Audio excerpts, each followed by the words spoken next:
এই হচ্ছে আমাদের বাংলাদেশের জাতীয় স্মৃতিসৌধ। এ শুধু একটি স্থাপনা নয়, জাতির আত্মার কাছে দাঁড়ানো এক অবিচল শপথ পাঠের মঞ্চ।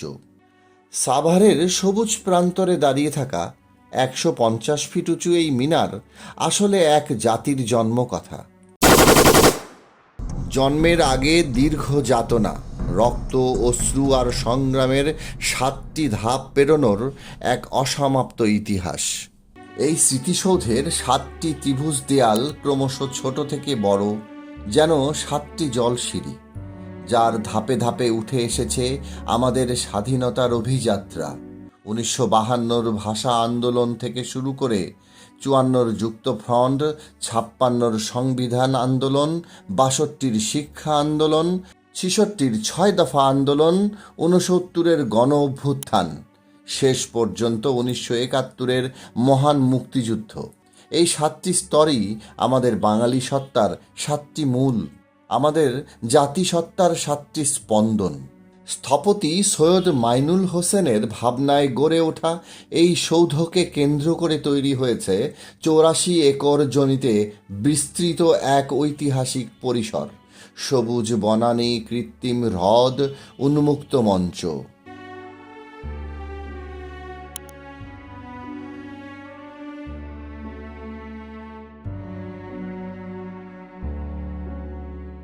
সব কিছুই যেন এক বার্তা বহন করে।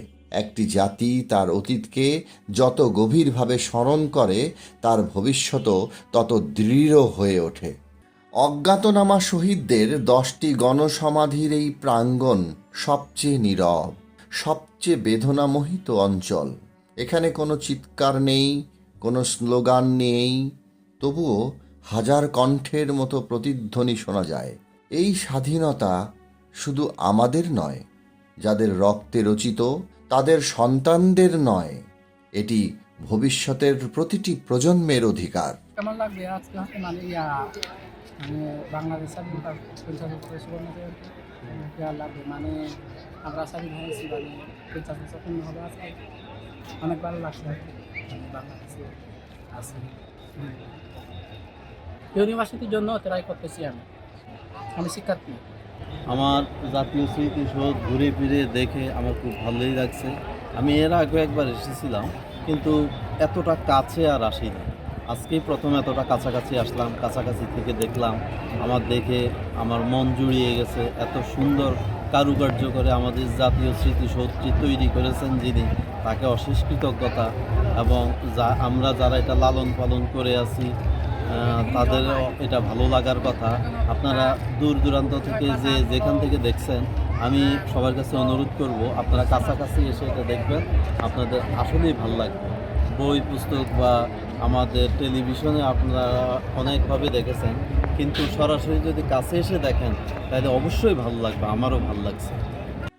আজও বিদেশি রাষ্ট্রনায়কেরা বাংলাদেশ সফরে এসে মাথা নত করেন এই স্মৃতিসৌধের সামনে। জাতীয় দিবসে মানুষ ফুলে ফুলে ভরিয়ে দেন এই বেদি, গালে পতাকার ছবি আঁকিয়ে হাসিতে ভরিয়ে দেয় প্রাঙ্গণ। শিল্পীরা ছবি আঁকেন দেশপ্রেমের ছবি, দর্শনার্থীরা স্মৃতির গভীরতা নিয়ে ফিরে যান তার নিজের ঘরে। আধুনিক প্রেক্ষাপটে স্মৃতিসৌধ একটি জাতীয় উৎসবের কেন্দ্রেও পরিণত হয়েছে, শ্রদ্ধা, শিক্ষা ও আনন্দের সম্মিলিত মঞ্চ হিসেবে।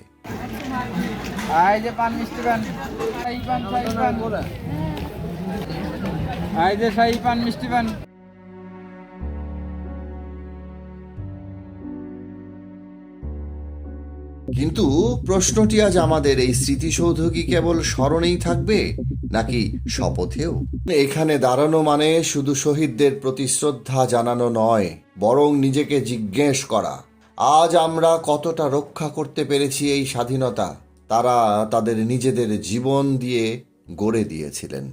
আমরা কি সমতা, ন্যায়, গণতন্ত্র ও মানবিকতার সেই স্বপ্নের পথে হাঁটছি যার জন্য লক্ষ লক্ষ মানুষ আত্মোৎসর্গ করেছিলেন?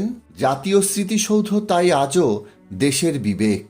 এখানে মাথা নত হওয়া মানে কেবল মাথা নত করা নয়, বরং আগামীর পথে মাথা উঁচু করে দাঁড়ানোর শক্তি অর্জন করা।